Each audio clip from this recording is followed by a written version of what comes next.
Well, it all starts with Parliament. They write the laws, which we call statutes or acts of Parliament. But here's the thing. Language can be a bit slippery, can't it? Words can have more than one meaning, or a completely new technology or situation pops up that no one could have dreamed of when the law was written. So, when a case lands on a judge's desk, what are they supposed to do if the wording is just fuzzy?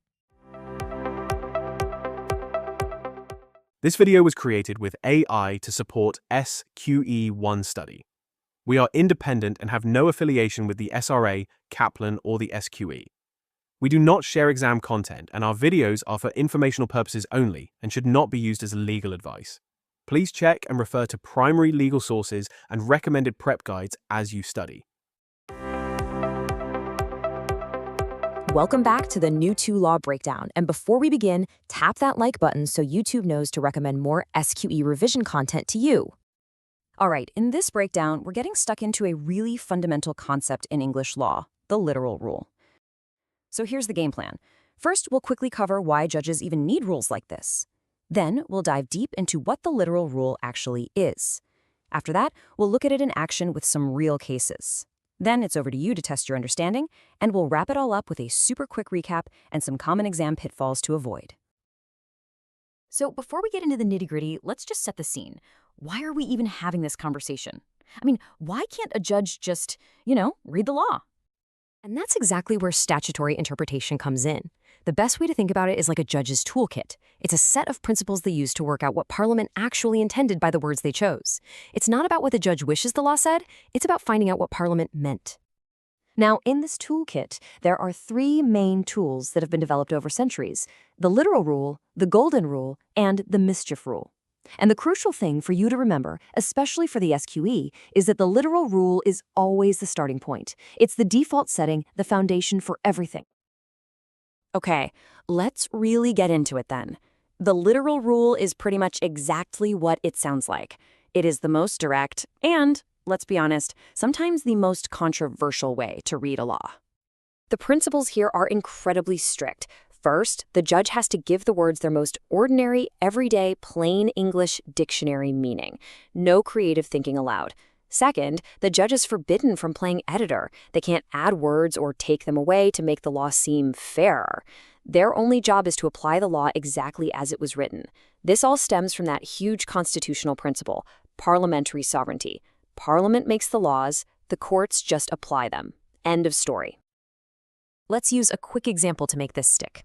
Imagine a local bylaw says, no vehicles in the park. Simple, but then someone enters the park on their mobility scooter. Is that a vehicle? Well, if you look up the dictionary definition, it almost certainly is. So, under the literal rule, the judge has to apply that definition, even if it seems really harsh or unfair to the scooter user.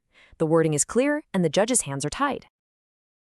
So that's the theory, but how does this actually play out in a real courtroom? Let's have a look at some classic cases that show the literal rule in all its glory. This quote from Lord Esher is probably the most famous summary of the entire rule. It just perfectly captures its unbending nature. Even if applying the plain meaning leads to a result that is completely ridiculous, a manifest absurdity, the judge must follow the words. This really sets the scene for some of the bizarre outcomes we're about to see. And our first case, Whiteley v. Chappell, is a fantastic example of the literal rule leading to a result that Parliament almost certainly never intended. The facts are nice and simple. A law made it a crime to impersonate someone entitled to vote. The defendant showed up to vote pretending to be someone who had recently died. So the question for the court was simple. Had he broken this law? And this is where you see the logic of the literal rule. The court zoomed in on that phrase, entitled to vote, and they asked, can a dead person be entitled to do anything? Well, no. Legally, they have no rights. Therefore, since the person being impersonated was not entitled to vote, the defendant hadn't, in the literal sense, committed the offense. He walked free, even though what he did was clearly against the spirit of the law. Okay, now it is your turn. Let's work through a couple of quick scenarios to see how you would apply the literal rule in an exam setting. The keywords here are pick any flower. I want you to think only about the plain, ordinary dictionary meaning of flower and whether a dandelion really fits that description.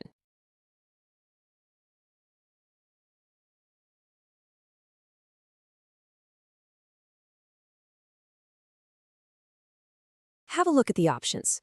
Go on, pause the video, and have a think.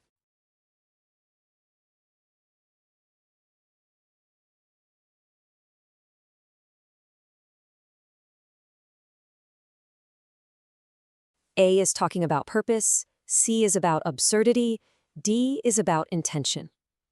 Which one focuses only on the literal meaning of the words? The correct answer is B. The literal rule does not care about the act's purpose or whether the result is absurd. It is all about the words themselves. In its plain, ordinary, botanical sense, a dandelion is a weed, not a flower. So, under a strict literal interpretation, no crime has been committed. Simple as that.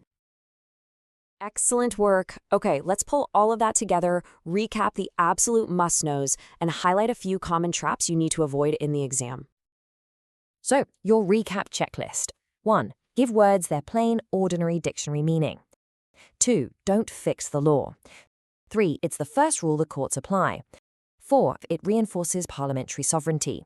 If you can remember those points, you have nailed the core of the literal rule. And please, watch out for these common mistakes. First, don't confuse the literal rule with the golden rule. That's the one that lets judges avoid absurdity, and we'll cover it next time. Second, a judge absolutely cannot correct Parliament's mistakes under this rule, not their job. And finally, ordinary meaning is not the same as picking the interpretation that leads to the best policy. It's about the dictionary, not what feels right. But what happens when applying the literal rule leads to an outcome that makes absolutely no sense? That's where the next rule steps in. Can you guess which one? Thank you for joining another New to Law Breakdown. All the best with your SQE1 revision.